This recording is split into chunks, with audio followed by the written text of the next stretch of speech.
तो quantum field theory क्या है कि जब भी पार्टिकल्स आपस में इंटरैक्ट करते हैं, ये जो पार्टिकल्स होते हैं ना, जिनको अभी हमने थोड़ी देर पहले डिस्कस किया, ये जब आपस में इंटरैक्ट करते हैं, कोई कनेक्शन बनता है इनका, यानी एक दूसरे पर कोई असर डालते हैं, उनके इंटरैक्ट करने की वजह से, दो पार्टिकल्स में ने आपस में इंटरैक्ट किया, तो उनके इंटरैक्ट करने की वजह से उनमें एक फोर्स जनरेट होगी, या फिर यूं कह लें कि वो जो इंटरैक्ट कर रहे हैं तो वो किसी फोर्स के थ्रू कर रहे हैं, है ना।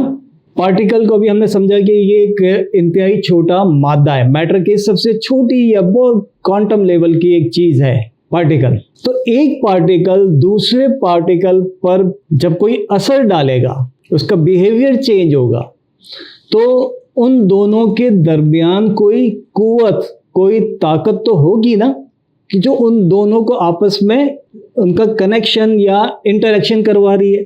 और उन दोनों के दरमियान, उन दोनों पार्टिकल के दरमियान जो राब्ता है, उस राब्ते को क्या कहते हैं?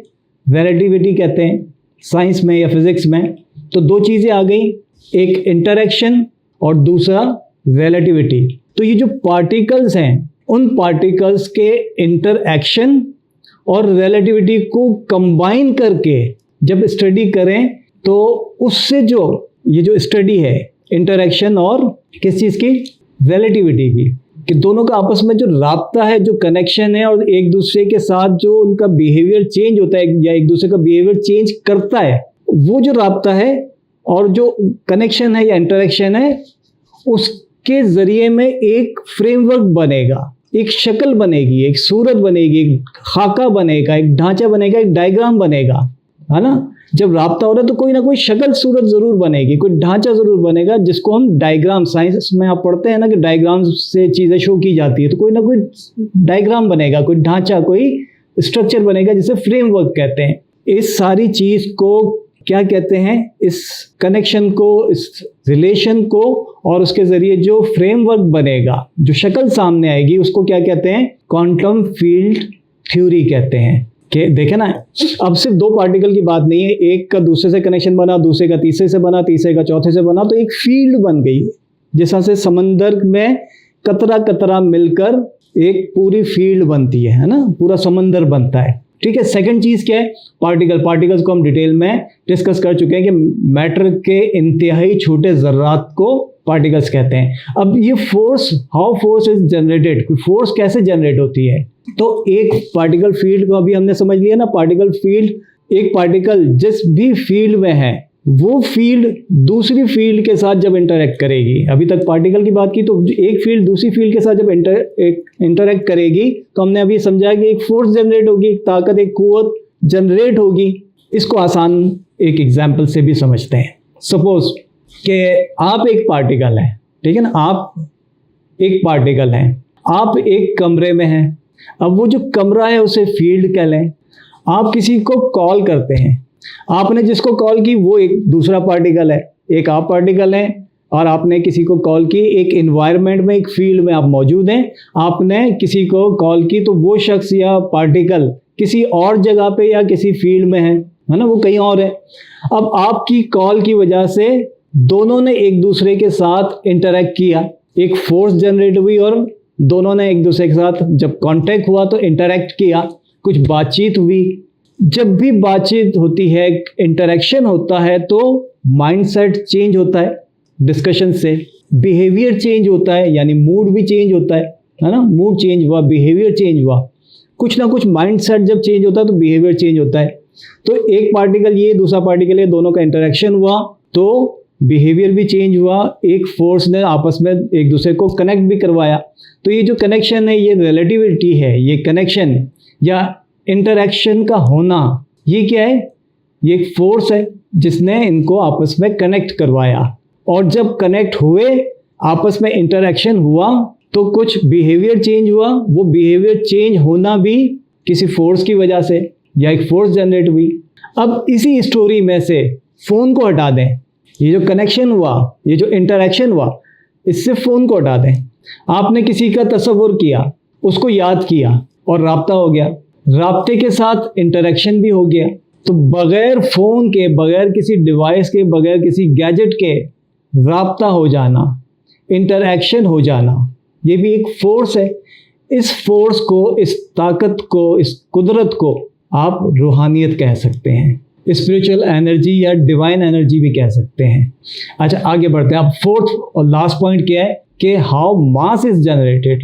अब ये जो हमने समझा ना, हमने जो अभी समझा ये फोर्स को, इसको उल्टा कर लें, इसको रिवर्स कर लें कि कोई फोर्स, कोई ताकत, कोई कुदरत है जिससे पार्टिकल्स बने, उससे मैटर की मुख्तलिफ शक्लें बनी। इसको समझने के लिए आइंस्टाइन की थ्योरी ऑफ रिलेटिविटी को समझना भी ज़रूरी है, E = mc²। इसकी डिटेल में मैं नहीं जाता, बस ये थ्योरी क्या कहती है कि इसके मुताबिक मास को एनर्जी में और एनर्जी को मास में कन्वर्ट किया जा सकता है। अभी हम आगे बढ़ेंगे तो ये समझ में आ जाएगा, और मेरी एक वीडियो टाइम ट्रेवल के टॉपिक पे यूट्यूब पे मौजूद भी, आप उसे देख सकते हैं। बहरहाल ये बात साइंटिफिकली प्रूव्ड है कि मास एनर्जी की ही एक सूरत है, यानी जो कुछ नज़र आ रहा है वो एनर्जी की ही एक फॉर्म है। अब इसको एंड करते हैं, और आखिर में मैं आपको मॉडर्न साइंस की जो स्ट्रिंग थ्योरी है, इस स्ट्रिंग थ्योरी से एक एग्जाम्पल देता हूँ। स्ट्रिंग थ्योरी एक न्यू थ्योरी, मॉडर्न या लेटेस्ट थ्योरी है, बल्कि इसको भी अभी काफ़ी साल हो चुके हैं। इसे थ्योरी ऑफ एवरीथिंग भी कहते हैं। स्ट्रिंग थ्योरी जो है ये कहती है, मैं आपके साथ अब एक और स्लाइड भी शेयर कर देता हूँ। ये मैं स्लाइड आपके साथ शेयर की कि देखिए, मैटर है, मैटर के बाद फिर मॉलिक्यूल्स, मॉलिक्यूल्स के बाद एटम, एटम के बाद फिर न्यूक्लियस, न्यूक्लियस में पार्टिकल्स हैं, न्यूट्रॉन जो होता है, न्यूट्रॉन के अंदर उससे भी छोटा पार्टिकल कह लें उसे, इसे स्ट्रिंग्स कहते हैं। जो स्ट्रिंग थ्योरी है, ये थ्योरी कहती है कि कॉर्क्स के अंदर भी छोटी छोटी स्ट्रिंग्स होती हैं। हम इसको उर्दू में समझने के लिए डोरियां कह लें, धागा कह लें, छोटा छोटा धागा। देखिए जिस तरह से ये मैंने ये रखा है, ये है ना, नज़र आ रहा है। ये जो एक्चुअली जो स्ट्रिंग्स होती हैं ये वाइब्रेट हो रही है, हर वक्त वाइब्रेट हो रही हैं या वाइब्रेट कर रही हैं। और ये जो स्ट्रिंग्स होती हैं ये बाल की मोटाई से भी अरबों खरबों गुना बारीक है, जो असल में स्ट्रिंग्स हैं। एक्चुअली ये स्ट्रिंग्स हैं क्या? ये धागा नहीं है कोई, या कोई रबड़, या कोई डोरी, कोई रस्सी नहीं है। स्ट्रिंग्स का नाम तो इसको दिया गया है, मगर एक्चुअली ये हैं क्या, ये समझना ज़रूरी है। देखें, जब हम बोलते हैं या किसी भी चीज़ का कोई साउंड या कोई आवाज़ पैदा होती है, मैं आपको एक एग्जाम्पल, प्रैक्टिकल एग्जाम्पल देता हूँ। देखिए ये नज़र आ रहा है आपको, इस पे मैं अगर हिट करता हूँ, है ना, एक फोर्स इस पे मैं हिट करता हूँ तो एक साउंड पैदा हुआ। लेकिन ये साउंड कैसे पैदा हुआ? इसके अंदर वाइब्रेशन हुई, इर्तिआश जिसको कहते हैं। ठीक है, फिर कहता हूँ, ये जो साउंड पैदा हुआ, क्यों पैदा हुआ? इसमें एक वाइब्रेशन थी, एक वेव थी, एक लहर थी। तो स्ट्रिंग्स की वाइब्रेशन वो वेव्स या लहरें हैं जो किसी साउंड को क्रिएट करने की वजह होती हैं, यानी जिसकी वजह से साउंड क्रिएट होता है। यानी ये स्ट्रिंग्स जो हैं असल में किसी साउंड की वाइब्रेशन है ना। अगर आपने साउंड को स्टडी किया हो, कभी बचपन में भी पढ़ा हो, तो साउंड को किस तरह से शो करते हैं? वेव्स या वाइब्रेशन में शो करते हैं। तो तमाम जो कायनात में मैटर है, जो मादियत है, उसकी सबसे बारीक इकाई या इस वक्त सबसे बारीक मैटर क्या है? स्ट्रिंग्स हैं। और स्ट्रिंग्स एक्चुअली क्या है? ये किसी आवाज़ की वाइब्रेशन है। ये जो आवाज़ की वाइब्रेशन होती है ये एक एनर्जी भी है और ये कुछ जगह भी घेरती है।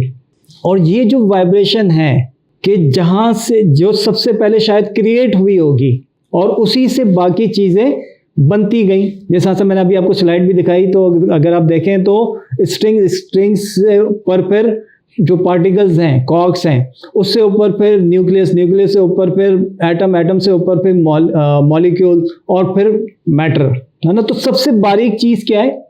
स्ट्रिंग। यानी बेसिक या बुनियादी एलिमेंट या यूनिट वो क्या है? स्ट्रिंग। और स्ट्रिंग क्या है? ये आवाज़ की वाइब्रेशन। कौन सी आवाज़? जिससे मैटर की, कायनात की इब्तिदा हुई। और वो साउंड क्या था? कुन की आवाज़ या बिग बैंग की आवाज़। इस कुन की आवाज देखे ना, कुन क्या है, अल्फाज है, साउंड है। जब अल्लाह ताला ने रूह भी जब फूंकी तो वो एक्चुअली क्या है, ये भी एक साउंड है।